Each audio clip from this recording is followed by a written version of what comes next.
പത്രോസിനെ മൂന്നിൽ തോറ്റവനെ. പത്രോസിനോട് ചോദിച്ചാൽ 3 പ്രാവശ്യം തള്ളി പറഞ്ഞവനാ. ഒരു 200 പേരെ ഇരുത്തിയിട്ട് എണ്ണടാ 200 പേരെ എന്ന് പത്രോസ് സഭയുടെ അധ്യക്ഷനായ പത്രോസിനോട് പറഞ്ഞാൽ പത്രോസ് എങ്ങനെ എഴുതുന്നു അറിയോ? 1, 2, 4, 5, 7, 8, 9, 10, 11, 12 കഴിഞ്ഞ് 14 എത്തുള്ളൂ. കാര്യം ഇവന് 3 എന്ന് കേട്ടാൽ ടെൻഷനാ. തമ്പുരാൻ വിടുവോ? മറുപടി 3ൽ തോറ്റ നിന്നെ 3000ൽ തുടക്കും.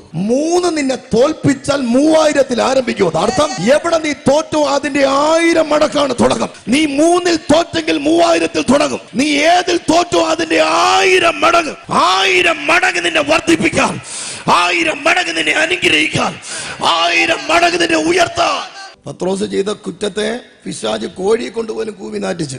അവൻ കുറ്റക്കാരനാണ്, കൊലപാതകനാണ്, കൊള്ളാത്തവനാണ്. കർത്താവ് എത്രത്തോളം മേക്കപ്പ് ചെയ്യാൻ നോക്കിയെന്നറിയോ? ഗത്സമന തോട്ടത്തിൽ വെച്ച് ചുംബനത്താൽ ഒറ്റിക്കൊടുക്കാൻ വേണ്ടി യൂദ വന്നു കെട്ടിപ്പിടിച്ച് ചുംബനത്താൽ ഒറ്റിക്കൊടുത്തു കഴിഞ്ഞപ്പോൾ ബൈബിൾ പറഞ്ഞിരിക്കുന്നു, മഹാപുരോഹിതന്റെ ചേവന്റെ കാതിനെ അറുത്തിട്ടു. മഹാപുരോഹിതൻ ആ പ്രൂഫിനെ എടുത്ത് പൊക്കി പിടിച്ചിട്ട് പറയാ, തെളിവുണ്ട് പിടിച്ചകത്തിട്ടോളാൻ. കർത്താവ് ആ തെളിവിനെ പിടിച്ച് തിരിച്ചൊട്ടിച്ചിട്ട് പറയാൻ വിട്ടുതരത്തില്ലെന്ന്. പിടിച്ചോ എന്ന് പറഞ്ഞ് കാണിച്ചു കൊടുക്കല. ചങ്ക് പിളർന്ന് രക്തത്താൽ വീണ്ടെടുത്തവൻ പറയാ, നോ നോ നോ, വിട്ടുകൊടുക്കാനല്ല രക്തം ചൊരിഞ്ഞു വന്നു. ആരോഗ്യ സ്വർഗം തിരിച്ചു പിടിക്കാം.